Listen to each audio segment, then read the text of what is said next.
അപ്പൊ ഞാൻ പൊതുവെ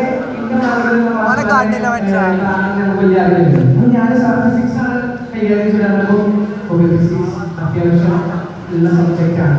അവർ സീരിയസ് മാർക്കായിരിക്കും അങ്ങനെ. പക്ഷെ ഇതിന്റെ മുമ്പേ അധ്യാപകം എന്താണെന്നുള്ളതിന്റെ ബ്രെയിനിൽ ഓൾറെഡി ഒരുപാട് പേര് ഫീൽ ചെയ്യുന്നത്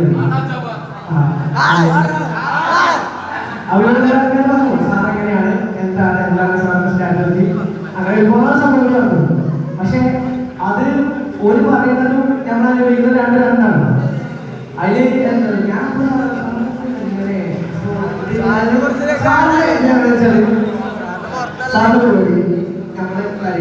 രണ്ട് സ്മൂത്തായിട്ട് പോകാം, ഒരു പ്രശ്നങ്ങളാവില്ല. അതിന് സാറ് വളരെ നന്നായിട്ട് എഫേർട്ട് എടുത്തിട്ടുണ്ട്. അപ്പൊ സാറിന്റെ ദീർഘവീക്ഷണമുള്ള ആളാണെങ്കിൽ ഫസ്റ്റ് ഇയറിൽ മനസ്സിലായി. ഞാൻ ഈ പറയുന്ന സംഭവം ആരെങ്കിലും കത്തിച്ചില്ലെങ്കിലും ചെറിയ സാറിന് കത്തിട്ടുണ്ടാവും. അപ്പോ അതിന് വലിയ നന്ദി എടുക്കണം. കാരണം ഒരുപാട് സാഹചര്യങ്ങളിൽ സാറിന്റെ ഫ്രണ്ട്സ് വന്നിട്ടുണ്ട്. അപ്പൊ സാറിനോട് സാറെ ഒരു തോട്ട് പറഞ്ഞു പിന്നെ അവിടെ ഇപ്പോഴും കഴിയാൻ മതി. അപ്പൊ അതിന് വലിയൊരു നന്ദി സാറിനോട് പ്രത്യേക നന്ദി പറയാണ്. പിന്നെ സാറിന്റെ മമ്മിലൊക്കെ പോയ കാണാം. ഞങ്ങൾക്ക് ഇവിടെ ഏറ്റവും കൂടുതൽ കാര്യങ്ങളായിട്ട് സാറിനോടാണ്. അപ്പൊ അതൊന്നും ഒരിക്കലും പറയില്ല. ഞങ്ങൾക്ക് അന്നത്തെ ഒരു കൈയും ഞങ്ങൾ പറഞ്ഞിട്ടല്ല വിട്ടു പോകുന്നു.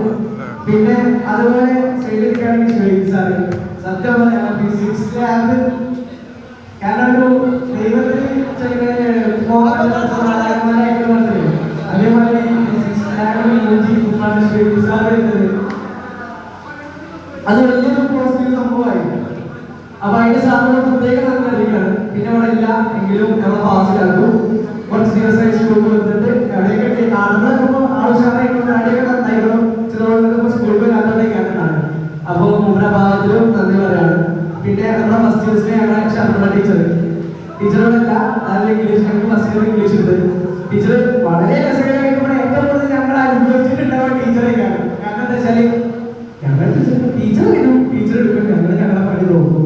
അപ്പോ അത് ടീച്ചറുമായി യാതൊരു ബന്ധപ്പെട്ട പരിപാടികളാണ് നടന്നുകൊണ്ടിരിക്കുക. പക്ഷെ ടീച്ചർക്ക് അതിന് യാതൊരു കാര്യങ്ങളല്ല. മാക്സിമം ടീച്ചർ എങ്ങനെയൊക്കെ ഫീൽ ചെയ്യാൻ പറ്റും